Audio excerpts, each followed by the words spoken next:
खाद्य और कृषि के लिए पादप आनुवंशिक संसाधनों पर अंतर्राष्ट्रीय संधि के शासी निकाय GB9 का 9वां सत्र। यह खबरों में क्यों है। केंद्रीय कृषि और किसान कल्याण मंत्री श्री नरेंद्र सिंह तोमर ने नई दिल्ली में खाद्य और कृषि के लिए पादप आनुवंशिक संसाधनों पर अंतर्राष्ट्रीय संधि के शासी निकाय के 9वें सत्र का उद्घाटन किया।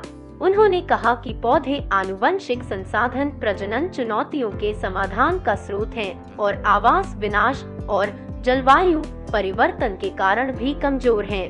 पादप आनुवंशिक संसाधनों का संरक्षण मानवता की साझा जिम्मेदारी है और भारत अपने नागरिकों के लिए खाद्य और पोषण सुरक्षा सुनिश्चित करने के लिए प्रतिबद्ध है।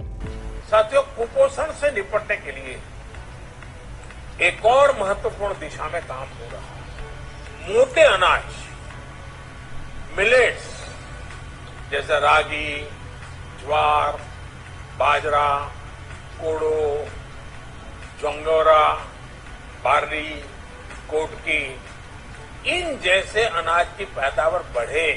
GB9 सत्र में उठाए गए प्रमुख मुद्दे। GB9 का आयोजन celebrating the guardians of crop diversity towards a inclusive post 2020 global biodiversity framework theme के तहत किया जा रहा है। विषय का उद्देश्य खाद्य और कृषि के लिए पादप आनुवंशिक संसाधनों के प्रभावी प्रबंधन के लिए दुनिया के छोटे किसानों के योगदान को उजागर करना है और यह विचार करने का अवसर प्रदान करना है कि संधि और इसका समुदाय नई वैश्विक जैव विविधता में कैसे योगदान दे सकता है। भारत पादप आनुवंशिक संसाधनों की संपत्ति को इस दृष्टि से साझा करने का दृढ़ समर्थक रहा है कि पौधों के आनुवंशिक संसाधनों को अनुसंधान और सतत उपयोग के लिए उपलब्ध कराया जाना चाहिए। IARC, जीन बैंक और अन्य राष्ट्रीय जीन बैंकों पर एक नजर डालने से पता चलता है कि लगभग 10% जनरल भारतीय मूल का है। GB9 की पूर्व संध्या पर भारत ने वैश्विक भूख से लड़ने और खाद्य और पर्यावरण सुरक्षा सुनिश्चित करने के लिए हर उपलब्ध जर्मप्लाज्म संसाधन और हर उन्नत तकनीक का उपयोग करने के लिए वैश्विक सद्भाव का आह्वान किया। बैठक के दौरान जिन प्रमुख मुद्दों पर चर्चा की जानी है उनमें शामिल हैं: 1. बहुपक्षीय प्रणाली में फसलों की सूची का विस्तार करने के लिए संधि में संशोधन। 2. संधि के लिए क्षमता विकास रणनीति। 3. फंडिंग रणनीति, संसाधन जुटाना और बजट। 4. PGRFA और कृषि का संरक्षण और सतत उपयोग। 5. अनुपालन। 6. अन्य संगठनों और निकायों के साथ सहयोग तथा 7. अधिक मजबूत संधि कार्यान्वयन को आगे बढ़ाने के लिए जीनोम अनुक्रम जानकारी सहित कार्य का बहुवर्षीय कार्यक्रम। खाद्य और कृषि के लिए पादप आनुवंशिक संसाधनों पर अंतर्राष्ट्रीय संधि।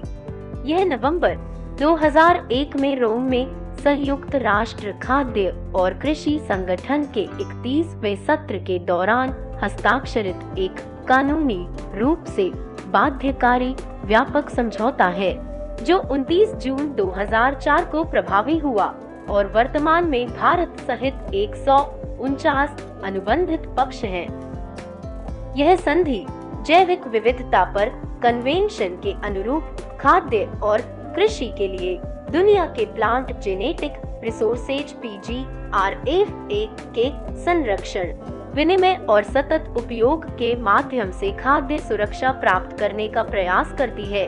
इसके उपयोग से लाभ का समान बंटवारा, साथ ही साथ किसानों के अधिकारों की मान्यता में महत्वपूर्ण भूमिका निभा रहा है। PGRFA खाद्य और पोषण सुरक्षा के साथ साथ जलवायु अनुकूल कृषि प्राप्त करने के लिए स्केल फ्री समाधान प्रदान करता है। PGRFA के लिए देश परस्पर अन्योन्याश्रित हैं, जिससे पहुंच और लाभ साझा करने की सुविधा के लिए एक वैश्विक प्रणाली की आवश्यकता होती है। इस वीडियो के बारे में अपने सुझाव और फीडबैक कमेंट सेक्शन में देना न भूलें। वीडियो को लाइक, शेयर और सब्सक्राइब जरूर करें।